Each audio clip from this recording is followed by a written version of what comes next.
Hey everyone, it's Brittany, your favorite internet plant-loving stranger, and today we're going to be getting into some zero-waste, low-cost plant hacks.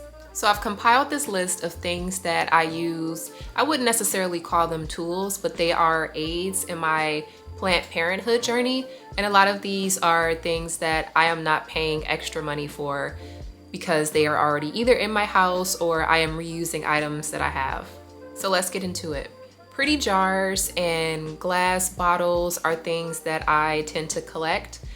I am not suggesting that you hoard as many glass bottles and jars as I do. I have been known to buy things simply because of the container they come in because I know that I want to reuse them, which is not always the best practice if you're short on space. But if it's an item that you regularly use, it might be worth it to splurge and get a nicer container if you know that you want to reuse it for something else. I typically save and reuse glass jars and bottles for things like plant clippings, if I'm propagating, or I'll use them to hold fresh cut flowers, like this bottle right here. I actually got this bottle years ago on a trip to San Francisco. This is a real place. It was a juice bar. I'm not sure if they're still in existence, but I did purchase a juice from them and I just could not throw this bottle away. So yes, I put it in my luggage and I brought it back home with me, and it is one of my favorite bottles slash vases to hold fresh cut flowers. And I have also used this container to propagate plants. Generally speaking, glass jars and bottles are great for propagating plants and they look really nice on display. I also occasionally buy distilled water for my humidifier, and I will save some of those gallon-sized plastic bottles and actually reuse them as watering cans. I may mix up fertilizer in one of the bottles just to have it on hand, and then I will also just refill a couple depending on how many bottles I'm keeping on hand. I don't usually like to have more than 2 of them, but in the summertime I know that I'm going to be watering plants on a regular basis on my front porch. So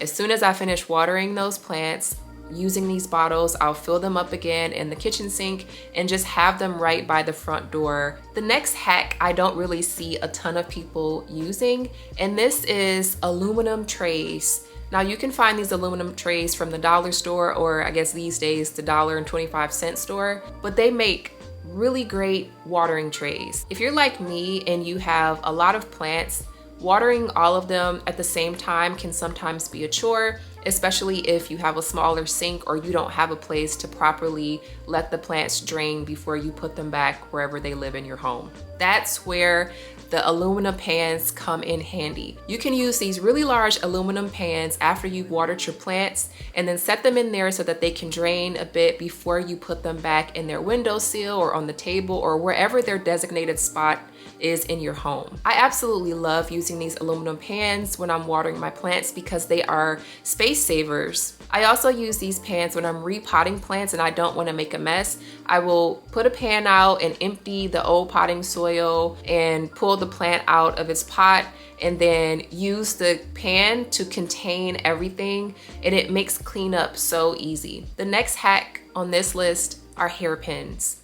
Now, if you're like me and you have a lot of hair, then you might already have hairpins in your bathroom or wherever you keep your hair accessories. I have probably hundreds of hairpins just lying around, and I love using hairpins in place of greening pins or garden pins. You'll see them under different names if you look on websites like Amazon. And what these typically are used for is to keep greenery or vegetation in place. You can find them in various sizes. I like to use them for propagating, or if I have a vining plant that's not really sitting the way that I want it to sit, I'll use them to like position the leaves on the soil in the way that I want them to. It's also great for propagating because it allows certain plants to be able to take root and stay in place long enough to actually take root into the soil. But if you don't want to go and buy these things, and if you already have hairpins, those are a great alternative. I usually buy a large box, and I'm saying usually like I'm buying hairpins on a regular basis, but I'm not, because I have a box of like 500s that I bought once from Sally Beauty Supply, and I'll probably have them for the rest of my life.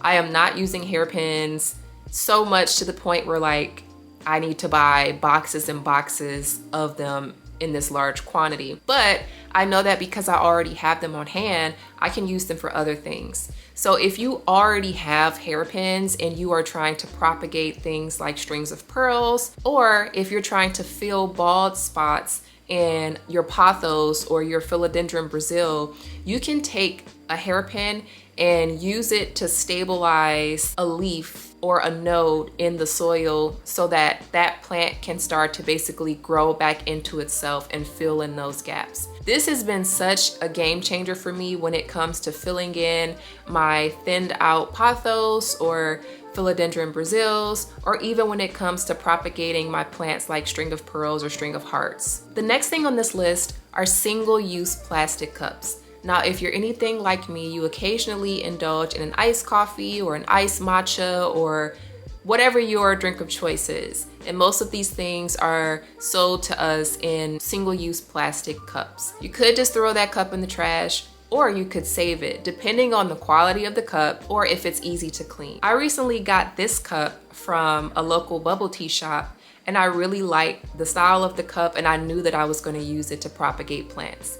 I will put clippings in these types of cups. I have even used single-use cups to repot plants. Things that don't have very shallow roots do great in single-use cups. Or if you're starting a window herb garden, you could collect a bunch of these single-use plastic cups, sprinkle some seeds on top, water them occasionally, leave them in your windowsill, and then wait for magic to happen. I don't recommend using these for really shallow root plants because you might introduce some root rot. For most other things, they work really well, and depending on the size of the plant, you could leave it in there more longer term or shorter term, depending on whether or not the plant outgrows the cup. You do not need to spend a ton of money to be a plant parent. And I even saved the bubble tea straw because it was so sturdy, and I figured I'd be able to clean it and reuse it for some plant purpose as well. The point here is that if you can minimize your carbon footprint and reuse some of these single-use plastic cups,